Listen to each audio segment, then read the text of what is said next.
from the Boston Globe, 5 years later, COVID lockdowns were a giant social experiment.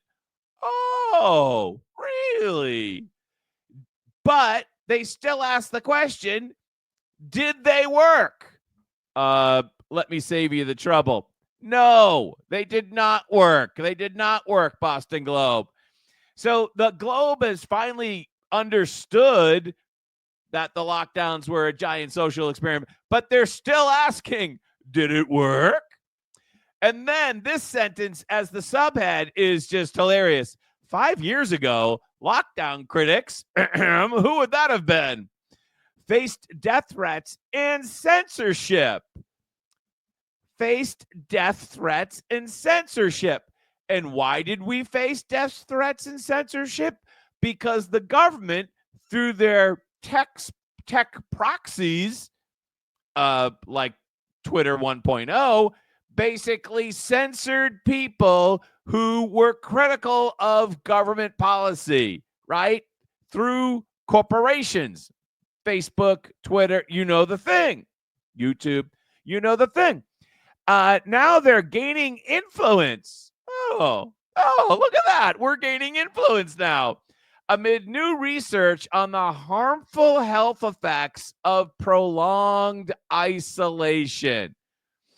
Can some of us, I think some of us are entitled to kind of take a victory lap here. Right? Thank you, Boston Globe, for finally admitting that this was a giant social experiment, that this was really about understanding how much power the big government and the left can impose upon its citizens. That's what it was about, is a giant power experiment, a giant social experiment. Now, I got to admit, in the first 6 weeks or so of the pandemic, probably most of you were like, okay, the government is saying that this horrible thing is on the way.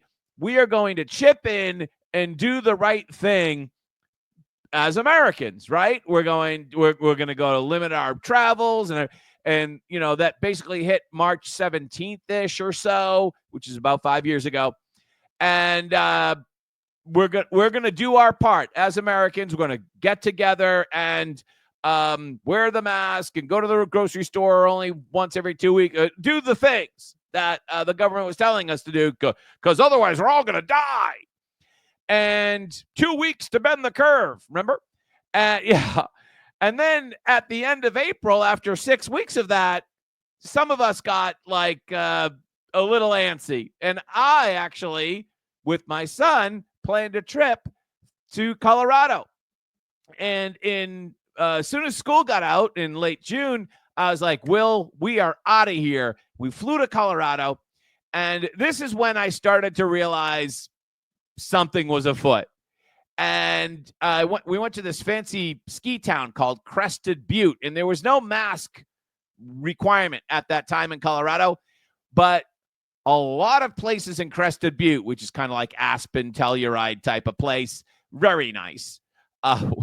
Yeah, I didn't stay overnight in Crested Butte, but very, very super fly nice. And a lot of the higher end places in Crested Butte required you to wear a mask, even if you were just going in to buy a sandwich at the local sandwich shop, which was probably $20. I mean, it's a very expensive place. And when you walk down the street, there were a lot of people with masks on outside when you walk down the street in Crested Butte. Now, I staying in Gunnison, which is 20 miles south of that. And Gunnison's the normal place where normal people live. And there were no masks in Gunnison, not at all. And the stark contrast between these two places was like night and day. And then one day, out shopping for my wife for a gift, I went into some stores in Gunnison, and nobody asked for a mask until I went into the Fancy Fly art store. Really nice art gallery.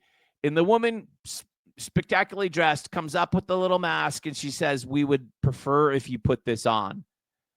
And then I realized that this actually had nothing to do with science and everything to do with establishing your position in the social structure because you were a good person, because you wore a mask, and therefore you're elevated in the social order as compared to the next door, which was, you wear a mask if you want to, but we're not going to offer you to wear or require you to wear a mask. And so at that point, when I came back to Massachusetts for July 4th, I realized that we were in some type of giant social experiment. And maybe many of you had a very similar experience. And if as the months wore on, it was just an amazing amount of propaganda from the government that made it really hard to kind of wrap your head around what was going on. Because every day with those 3-hour press conference, you were just bombarded by these messages that you're killing grandma, even though in your gut you were like, I don't think that's true, right? And if we're worried about grandma, why aren't we directing services directly to grandma?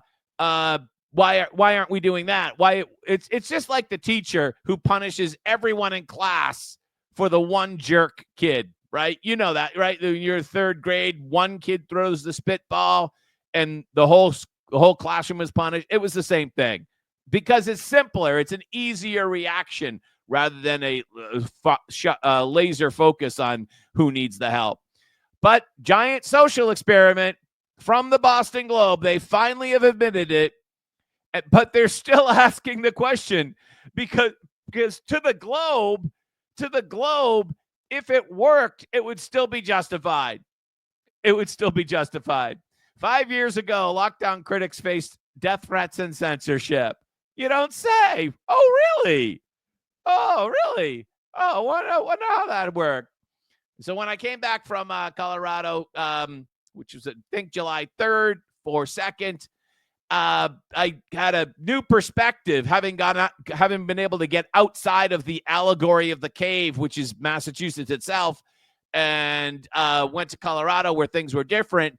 I had a completely different perspective. It's a very healthy thing, by the way, to occasionally leave Massachusetts, if you didn't know. And began to look at this whole thing from a different lens, as they say, as the lefties say. I'm looking at it from a different lens. God, I hate that phrase. But that informed my further decisions to, like, for instance, cancel my vaccination appointment, which was in the spring of 2021. All of the things. And I'm glad I did. And I'm now, 5 years later, I feel that I did the right thing for me and my family and for the general public as well. We were right. We were right. They were wrong. Let's just end it at that.